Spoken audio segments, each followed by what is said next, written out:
boa tarde, boa noite, galera do segundo ano, tudo bem com vocês? Professor William aqui na área. Hoje vamos entrar no capítulo 7, falando sobre o sistema respiratório dos vertebrados e invertebrados. Então vai ser no mesmo esquema do sistema circulatório. A gente primeiro fez um panorama geral, conhecemos como funciona o sistema circulatório nos animais, de maneira geral, nos grupos de animais, depois focamos na espécie humana. A mesma coisa vai acontecer com esse capítulo. Hoje, no momento, a gente vai estar vendo um panorama geral sobre o sistema respiratório. Próximo capítulo, a gente vai focar mais no sistema respiratório humano, beleza? Então, começando aqui com uma referência nerd aí, geek, a gente tem a série Jornada nas Estrelas, Star Trek. A gente tem lá um dos personagens principais, que é o Spock, vida longa e próspera, e na série é visto que ele possui o sangue de coloração verde. Tá? Isso aí muitas vezes pra gente, pô, nada a ver, isso aí é sério, pô, o cara tem o sangue verde. A gente vai ver em alguns exemplos que pode acontecer sim, sangues com coloração diferente que a gente conhece. Tá? Nesse caso da série, óbvio, é um entretenimento, mas na vida real você pode ter pessoas assumindo o sangue da cor esverdeada, por estarem consumindo medicamentos, principalmente, à base de enxofre. Então, quando você tem o uso prolongado de uma dose muito alta de medicamentos à base de enxofre, você tem ali a mudança na coloração do seu sangue por conta desse sal mineral que é o enxofre. Tá? Lembrando que o que dá a coloração vermelha ao sangue é a hemoglobina, que tem a presença de ferro lá dentro. E esse enxofre ele vai fazer o quê? Ele vai se ligar lá na hemoglobina, mudando a pigmentação do sangue. Tá? Só para a gente dar uma contextualizada aí na aula. A gente sabe que para que serve a respiração? Basicamente, ele faz o transporte de gases dentro do nosso corpo, oxigênio e gás carbônico, para o processo de geração de energia. A gente sabe que o oxigênio ele entra no nosso corpo para ser o aceptor final dos hidrogênios lá no final da cadeia respiratória. Então, o oxigênio ele entra no seu corpo, ele vai fazer o quê? Buscar os hidrogênios que estão lá dentro da mitocôndria. Senão, aquele meio vai ficar ácido. Aí, se ele ficar ácido, aquela estrutura perde a função e para de funcionar. E não é isso que a gente quer. A gente quer o quê? Que ela funcione bem, fornecendo energia para a gente, produzindo energia em forma de ATP. Então, esse oxigênio vai lá dentro da mitocôndria, busca aquele oxigênio formando água, H2O. Você vai ter um átomo de oxigênio se ligando a 2 de hidrogênio, H2O. E aí, você retira aqueles hidrogênios de dentro da mitocôndria, permitindo com que ela não fique ácida. Tá? Então, essa é a relação do processo respiratório com a geração de energia. Tá? Coloquei até um esqueminha aqui embaixo da cadeia de transporte de elétrons, para vocês verem ali ó, que o oxigênio está indo lá buscar o hidrogênio formando H2O. E aí a gente vai ver isso melhor quando a gente falar de respiração celular. Tá? Nesse momento aqui a gente está falando mais da questão da ventilação, que é você mandar o oxigênio para dentro, jogar o gás carbônico para fora. E aí quando a gente fala de respiração, não tem como não falar dos pigmentos. Né? Então você tem pigmentos respiratórios. Você tem determinados animais que eles fazem uma respiração indireta, ou seja, eles necessitam de determinado pigmento que vai se ligar aos gases para fazer aquele transporte. Ou você pode ter uma respiração direta. Tem animais que não precisam de nenhum tipo de pigmento, não precisam nem de sangue para poder respirar. Aquilo ali já entra direto em contato com os órgãos e ele consegue retirar os gases ali. Tá? Mas aí no caso da gente, a gente faz a respiração de método indireto. A gente tem a presença de que aí? Da hemoglobina, tá? Que é aquela proteína associada ao ferro que vai dar o pigmento vermelho e esse oxigênio vai se ligar ao ferro e ajudar nessa questão do transporte. Ou você pode ter a hemocianina, que é um pigmento azulado por conta de conter cobre. Tá? Então, em vez de conter ferro, vai conter o cobre ali e esse cobre vai dar a coloração azulada para esse sangue. Então, se a gente for falar sobre um ser vivo que possui hemoglobina, vamos falar aí de aves, mamíferos, tá? Tem vários. E o que possui essa hemocianina, esse pigmento azul? A gente tem alguns moluscos aí nessa questão e alguns crustáceos. A gente tem aqui, no caso da imagem que eu botei para vocês, o caranguejo ferradura. Tá? Ele é um animal que ele possui esse sangue azul e o que acontece? Esse sangue azul, essa substância hemocianina, ela tem uma reação muito forte ali com bactérias. Então você captura esses animais, você faz a extração desse sangue azul que eles possuem, isso vai ser tratado em laboratório e vai ser utilizado ali para você reconhecer presença de bactéria. Então é muito utilizado em testes para saber se existe bactéria naquele determinado composto ou não. Tá? E basicamente aí nesse processo de extração do sangue desses animais, aproximadamente 10 a 15% deles vem a óbito. Tá? Os outros são devolvidos à natureza para continuar a vida deles normalmente, tá? depois de ter sido seu sangue drenado ali numa certa quantidade. Então eles retiram um composto presente no sangue desses animais que forma coágulos muito rápido na presença de bactéria. Então, tipo, ele foi colocado no ambiente com bactéria, ele forma coágulos ali muito rápido e impede a replicação daquela bactéria, impede que ela contamine mais ainda aquele organismo. Então, ele é muito utilizado pela ciência por conta dessa propriedade. Então, no caso desses pigmentos, eles vão estar presentes ali naqueles animais que fazem uma respiração indireta, ou seja, eles precisam de sangue, precisam de algum composto ajudando no transporte desses gases. Já a respiração direta, não. Tá? Esses animais não precisam de nada disso para poder conseguir retirar os gases ali. E aí coloquei aqui alguns exemplos. A gente tem o sangue vermelho, óbvio, presente nos seres humanos. A gente tem o sangue azul, como eu acabei de falar, presente ali em algumas espécies de aranha, em crustáceos e moluscos. Né? A gente tem o sangue verde, o sangue violeta, que são mais incomuns, mas também podem estar presentes ali em alguns vermes marinhos, principalmente aqueles animais que vivem em ambiente muito profundo, que a gente não conhece muito e não tem muito estudo sobre, mas você já tem ali tipos diferenciados de sangue naqueles animais. Então, quando a gente fala aí dos invertebrados, a gente pode ter esses animais ou esses seres vivos fazendo determinado tipo de respiração. No caso da respiração cutânea direta, o que acontece? O oxigênio e o dióxido de carbono eles atravessam a pele por difusão. A gente sabe que difusão é um método que acontece de que forma? De onde tem mais para onde tem menos, ou seja, não há gasto de energia. Então, no ambiente tem mais oxigênio e esse oxigênio entra pela pele desses animais. Lá dentro tem menos oxigênio, então vai de onde tem mais para onde tem menos. E o gás carbônico, o dióxido de carbono, faz a mesma coisa. Dentro do corpo daquele animal, naquela região, tem mais gás carbônico e no ambiente tem menos. Então ele vai sair pela pele daquele animal. E aí você tem isso muito tipicamente em minhocas, que fazem esse tipo de respiração cutânea direta. A troca gasosa ali é direta através da pele. Você pode ter aí também respiração via traqueias. Então nesses animais você tem o espiráculo absorvendo ali os gases. Esse espiráculo vai levar esses gases até a traqueia e essa traqueia vai fazer a distribuição desses gases dentro do corpo desse animal, no caso, desse inseto no caso. Então independe da presença de sangue ali. Né? E é presente aí insetos ou miriápodes. Se a gente lembrar, os miriápodes podem ser divididos em quilópoda e diplópoda. São aqueles animais, aqueles invertebrados que possuem muitas patas. Então você tem aí lacraia e gongolo, basicamente. Filotraqueias, que aí a gente tem muito presente nas aranhas. Na verdade, as aranhas podem ter traqueia ou filotraqueia, ou até mesmo as duas estruturas. Então, como é que vai funcionar essas filotraqueias? Basicamente, elas são uma conformação de foliácea, vai formar várias dobras, tá? E quanto mais dobra, melhor para a retirada gasosa. Você vai ter uma maior superfície de contato com aqueles gases por aquela abertura, e aí você vai ter esses gases chegando até a filotraqueia, que tem essa conformação de várias bolsas achatadas, e aí você já tem presença de sangue nesses animais. Então você vai ter ali funcionando como se fosse um pulmão muito primitivo, muito primitivo mesmo.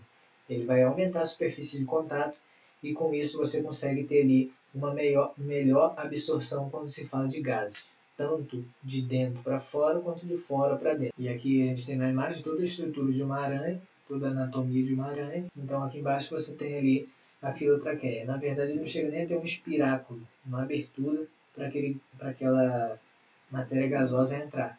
Basicamente ele vai entrar em contato direto ali com a filotraqueia e ela vai ser responsável por ter ali uma superfície de contato bem predominante, permitindo ali uma melhor absorção de gases. Quando a gente fala dos vertebrados, aí já é um pouquinho mais complexo, né? Envolve outros órgãos, e a gente vai ver principalmente dos seres humanos mais à frente, mas aí a gente começa com os peixes.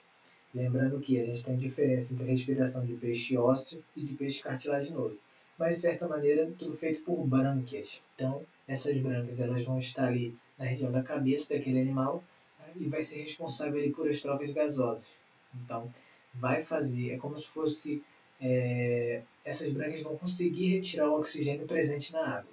A gente sabe que tem a água, é H2O, e nessa água tem oxigênio dissolvido ali. Por isso que tem alguns peixes que você, para poder ter ele em aquário, você tem que ter aquela aguinha pingando ali ou alguma coisa fazendo borbulhas, para poder aquele oxigênio ser associado à água e o peixe conseguir assimilar ele.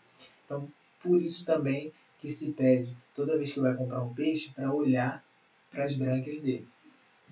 Se estiver muito escura, não é um peixe muito fresco, porque quer dizer o quê? Que tem muito tempo que ele não respira e aquilo ali já está oxidando. Agora, quando você levanta aqui a brânquia dele e você vê que está bem vermelhinho, quer dizer que ele está fresco, justamente porque tem pouco tempo que ele parou de respirar, digamos assim. Faz pouco tempo que ele foi morto. Então, a respiração desses animais é por meio das brânquias que vão funcionar ali como uma estrutura de diversos caminhos, como fosse um labirinto ali dentro. Tá? E a água, quando vai batendo por esse labirinto, você consegue dissociar o oxigênio daquela água. E aí você consegue absorver ele. Então você tem diferença aí entre peixes ósseos e peixes cartilaginosos. Peixe ósseo, basicamente, a maioria que você conhece. Sardinha, tilápia, tainha, peixe-espada e por aí vai. Peixes cartilaginosos são aqueles que têm o esqueleto feito por cartilagem, como o próprio nome já diz. E aí você tem tubarões e arraias. A respiração é um pouco diferente. Então, quando você fala dos peixes ósseos, eles possuem o opérculo, que é uma espécie de osso que vai ter na região aqui das brânquias, que vai se movimentar. E com isso você consegue ter um fluxo de água ali muito ativo, e com isso você consegue retirar um oxigênio com mais facilidade daquela água. Quando você fala dos peixes cartilaginosos, a gente vai ver na próxima imagem, que a brânquia dele, essa região aqui das brânquias, fica totalmente exposta.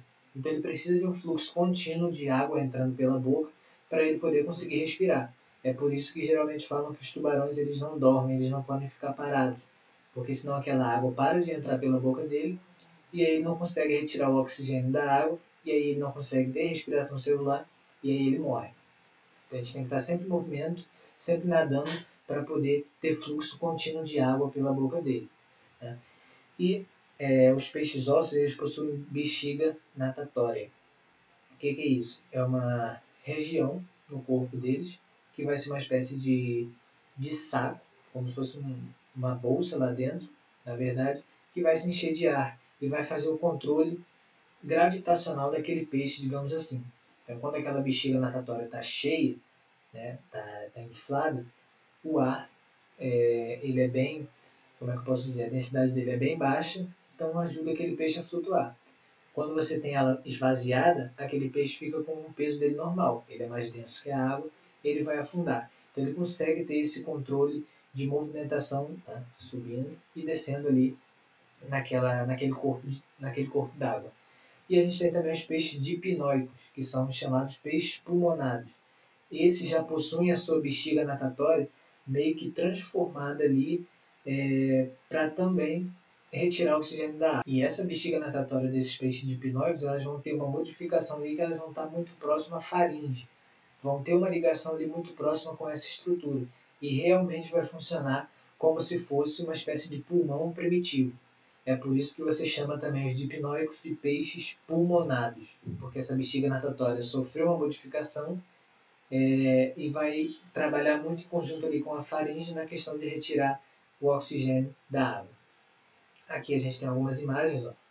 Ali a gente tem um tubarão, a gente vê que as brânquias ficam bem expostas ali, não tem nada cobrindo elas, naquela região ali, ó, próximo à barbatana. Aqui embaixo a gente tem um peixe ósseo, a gente vê o opérculo aqui cobrindo as brânquias, e esse opérculo consegue fazer aquela movimentação permitindo o fluxo de água.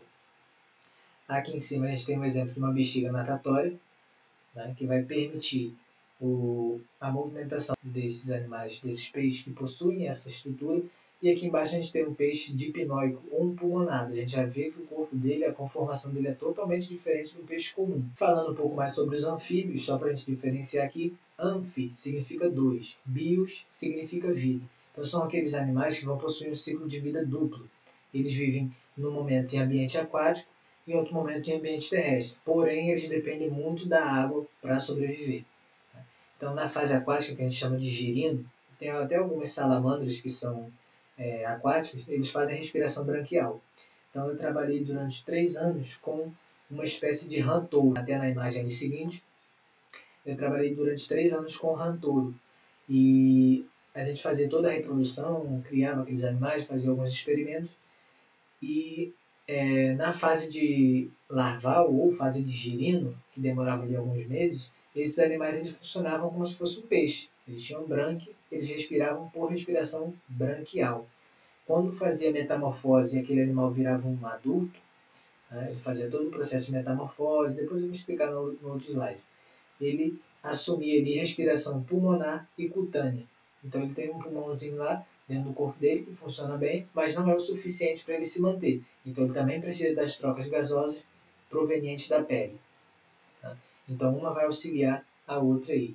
Então aqui a gente tem o exemplo de uma salamandra, bem bonitinha por sinal. Aqui embaixo uma preta e amarela. E aqui embaixo a gente possui aí uma rã, mostrando aí o esquema de entrada e saída do ar por esse pulmão. E aí a gente tem todo o crescimento desde a fase de girino até se tornar um adulto. Aqui no caso dessa imagem a gente tem uma perereca, tá? E vou explicar já a diferença de uma para outra. Mas basicamente é isso. Você vê que ele começa lá como aquele pontinho preto, ele vai crescendo, em determinado momento ele começa a adquirir as patinhas, e aí cresce as traseiras primeiro, depois a da frente. O próprio corpo dele, nesse momento, ele não se alimenta. Tá? Qual vai ser a fonte de nutrição dele? A cauda. Então você pode ver que a cauda ela vai encolhendo até sumir. Essa cauda vai ser uma forma de nutrição para aquele momento, porque a boca deles também está sofrendo transformação. Basicamente a boca dele vai estar fechada nesse momento, tá? Ele não tem abertura nenhuma, porque ele está saindo da boca de um animal raspador, filtrador, que é o girino, tá? Que é uma boquinha redonda, para a boca frontal, como a gente conhece, de animal carnívoro. Então, nesse período ali que ele está com a cauda, ele não se alimenta externamente. Ele vai absorvendo a cauda dele, os lisossomos ali vão fazendo a degradação daquela cauda, gerando ali matéria suficiente para ele se manter. E quando ele perde a cauda, quando ele absorveu toda a cauda, é o período certinho que a boca dele já está formada, ele já pode se alimentar de matéria externa. Tá? Então, esse processo aí demorava mais ou menos desde girino até o adulto. No caso da espécie da rã touro, levava mais ou menos 5, 6 meses. Foi com essa espécie aqui que eu trabalhei, essa que está desse lado aqui. Então, essa espécie aí chegava mais ou menos 1 kg. As maiores mesmo chegavam a 1 kg, mas você tinha ali rã de 200 gramas, 300, 500, 600. A maior que eu peguei foi 1,1 kg. É uma bicha bem grandona assim. E é uma espécie bem tranquila de trabalhar. Eu particularmente gostava muito. Mas enfim. E aqui embaixo a gente tem a diferença aí entre sapo, perereca e rã. Primeiro, sapo. Todo sapo é venenoso. Mas não quer dizer que, como dizem lá os antigos, que ele vai lançar o veneno na sua cara. O sapo mijou na minha cara. O sapo lançou o veneno na minha cara. Não. Ele tem o veneno numa glândula, aqui atrás dos olhos. Quando essa glândula é apertada, o veneno escorre. Mas se ninguém apertar, não vai acontecer nada. É muito comum acontecer acidente com o cachorro. O cachorro vai lá, pega aquele sapo, aperta ele, o veneno escorre e aí envenena aquele animal. Mas fora isso, ele não consegue injetar esse veneno dentro do seu corpo. Tá? A gente tem, e o sapo geralmente ele é bem troncudão assim, e tem a pele mais seca, então os sapos já conseguem viver em ambientes mais secos. A gente tem a perereca, que geralmente são bem magrinhas, bem pequenas, podem ser venenosas também, e elas possuem estruturas na ponta do dedo que a gente chama de lamelas adesivas, que justamente vai funcionar como se fosse uma ventosa para ela conseguir subir pelas paredes, na porta, enfim. E a rã, ela necessita muito de água, ela faz uma troca gasosa ali na pele muito intensa, então você vê que ela está sempre dentro da água, basicamente, e ela possui as patas traseiras bem grandes, justamente porque elas conseguem pular grandes distâncias, 1,5 m, 2 metros. Além do mais, ela possui membranas interdigitais, que vão ser membranas ali que vão auxiliar no nado daquele animal. Tá? Então foi só para contextualizar a nossa aula, e é um assunto assim, que eu gosto bastante de falar, porque eu trabalhei durante muito tempo, só para dar uma agregada na nossa aula aí. E a gente tem outro grupo de vertebrados que a gente tem, são os répteis. Então você tem aí. Então aqui nos répteis, quem que a gente vai ter aí? Os quelônios, que são as tartarugas, jabutis e cágados, só para diferenciar. Tartaruga é sempre marinha, como está na imagem. Ela possui essa mão de leme, essa pata de leme, para poder ela ter auxílio na hora de nadar. Jabuti terrestre é aquele que a pessoa geralmente cria em casa, compra lá na feira e cria em casa. Ele é terrestre, é bem devagarzinho na dele e tem aquele aspecto bem seco. E os cágados vão ser de ambiente aquático, mas água doce. Tá? Então, geralmente eles são bem grandes, possuem um pescoção e tal. Então, você tem os quelônios, você tem os escamados, que são as serpentes, as cobras, e você tem os crocodilianos, que a gente tem crocodilo, jacaré e gavial. Tá? Dentro dos escamados também a gente tem os lagartos. Então, eles possuem uma pele altamente queratinizada. Então, eles não conseguem mais fazer respiração cutânea. O pulmão deles já é um pulmão muito mais evoluído do que o dos anfíbios, porque possui muitas dobras. A gente chama de pulmão parenquimatoso. O que é isso? É um pulmão com várias dobras, tá? E essas dobras vão permitir ali uma troca gasosa mais eficiente do que o pulmão do anfíbio. Então a gente tem aqui na imagem o pulmão do anfíbio ali, com essas dobras bem pequenas, e aí você já tem o pulmão do réptil com essas mais presentes ali, facilitando realmente a troca gasosa dentro daquela estrutura. E aí a respiração desses animais é totalmente pulmonar, beleza? Quando a gente fala dos vertebrados, falando aí das aves, a gente tem o pulmão altamente especializado com parabrônquios e formação dos sacos aéreos. Então esses sacos aéreos ali que estão muito juntamente daquele pulmão, eles vão ter algumas funções. A principal delas é fazer a circulação de ar dentro do corpo daquele animal. Vai funcionar como se fosse várias bombinhas ali, jogando ar para aquele pulmão para ele ser utilizado. Então, para ser retirado o oxigênio e para ser lançado o gás carbônico no sangue daquele animal. E aí ele consegue inspirar e expirar, inspirando, mandando oxigênio para dentro e expirando, lançando o gás carbônico para fora. E esses sacos aéreos também vão ajudar o animal, as aves, a ter um voo mais facilitado. Então ela tem algumas especializações dentro do corpo que ajudam na questão do voo. Primeiro, sacos aéreos. O que acontece? Você tem o ar dentro daquela estrutura, o ar quente. O ar quente ele é mais leve que o ar frio, então aquele animal consegue ter digamos assim, uma espécie de flutuação melhor naquele ambiente. Além do que, talvez vocês nunca fizeram isso na vida, mas antigamente o pessoal, como é que eles soltavam um balão assim sem fogo? Pegava aquele saco de lixo preto, dava um nó e deixava um maior tempão no sol. Aquele ar, ele ia aquecendo, aquecendo, chegava uma hora que aquele balão feito de saco de lixo começava a flutuar, justamente porque o ar quente ele é bem leve, a tendência é subir. A mesma coisa acontece com esses sacos aéreos. Dentro do corpo daquele animal é mais quente, geralmente, do que o ambiente, aquele ar fica mais leve do que o ar do ambiente e ele consegue ter um voo melhor. Fora isso, você tem os ossos pneumáticos também, nessa primeira imagem aqui, que você tem ossos que são ocos por dentro, tá? E aí fica mais fácil desse ar quente circular também por dentro desses ossos, fazendo com que a ave tenha uma flutuação melhor. Basicamente seria isso, tá? Mas a gente vê isso bem melhor quando a gente fala dos grupos vertebrados mesmo, um por um. Nessa primeira imagem aqui a gente tem o urutau, que é uma ave bem engraçada por sinal, por isso que eu coloquei ela aqui. Acredito que vocês nunca tenham visto. Ela prefere... é uma ave noturna, tá? Mas você consegue ter alguns focos dela aí, algumas imagens em ambiente diurno, em momentos diurnos, e ela tem essa cara bem engraçada, esse olhão amarelo aí, eu trouxe mais para curiosidade mesmo. Então nessa segunda imagem aqui a gente tem a arpia ou gavião real, que é uma ave maravilhosa, gigante, tá? E possui garras muito afiadas mesmo. Na imagem ali até mostra ela carregando algum animal, acho que é um mico, não sei, nas suas garras ali que são muito fortes mesmo. E esse tipo de animal, geralmente, eles possuem proteção contra serpentes. Tá? A pele, onde tem aquelas garras ali, vocês podem ver que é uma região bem amarelada. É bem seca. E com isso, a serpente não consegue injetar o seu veneno ali. É uma parte bem queratinizada. Então seria meio que uma defesa aí contra a serpente. E aqui embaixo a gente tem o urubu-rei, né? Branquinho ali. Bem bonito também. Então são aves aí que a gente tem no nosso mundão. Quando a gente fala dos mamíferos, eu coloquei uma imagem ali que choca bastante, tá? Isso é um pulmão de um cavalo, né? Inflado.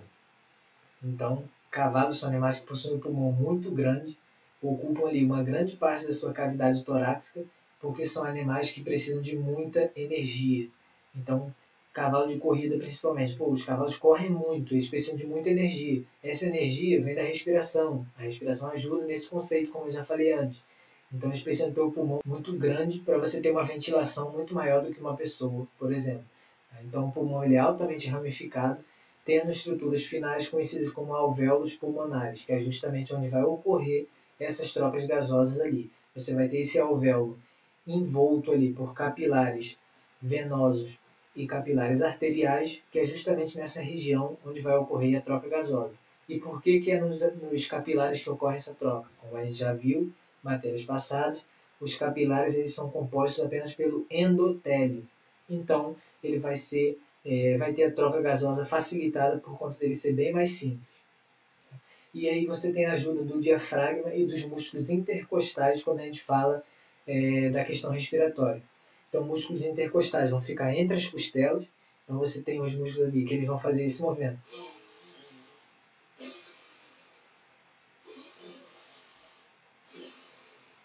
Ajudando nessa movimentação do pulmão, e juntamente com isso você tem o diafragma, que é um músculo que fica bem embaixo aqui dos pulmões, que vai fazer também essa movimentação.